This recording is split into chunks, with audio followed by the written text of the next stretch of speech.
Social media पर एक इंतहाई चौंका देने वाली वीडियो वायरल हो रही है जिसमें थाईलैंड के एक मशहूर एनिमल पार्क में एक शेर हिंदुस्तानी सैयाह पर हमला करता नजर आ रहा है।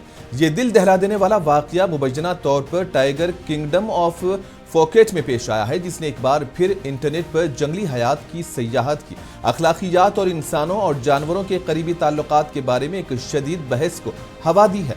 दो अफराद शेर के साथ चलते हुए दिखाई दे रहे हैं। इसमें जंजीरों में जकड़े शेर को पकड़ने वाला शख्स मुबैना तौर पर हिंदुस्तानी सयाह है, जबकि दूसरा शख्स ट्रेनर है। वायरल वीडियो में देखा जा सकता है कि जैसे ही सयाह शेर के साथ तस्वीर लेने के लिए उसके करीब बैठा तो दरिंदा सिफत जानवर ने इस पर हमला कर दिया। इसके बाद आदमी जोर जोर से चीखना शुरू कर देता है। आपको बताते चलें कि टाइगर किंगडम में जहां ये वाकया मुबैना तौर पर पेश आया, वहां सयाह शेरों के साथ घूमने, उन्हें खाना खिलाने और उनके साथ तस्वीर लेने के पैसे देते हैं। इल्जाम है कि इन दरिंदा सिफत जानवरों को ऐसी दवाएं दी जाती हैं जिससे वो पुरसुकून रहते हैं और हमला नहीं करते। पर वीडियो देखने के बाद नेटिजन्स ने एनिमल पार्क की लापरवाही पर कई सवाल उठाए।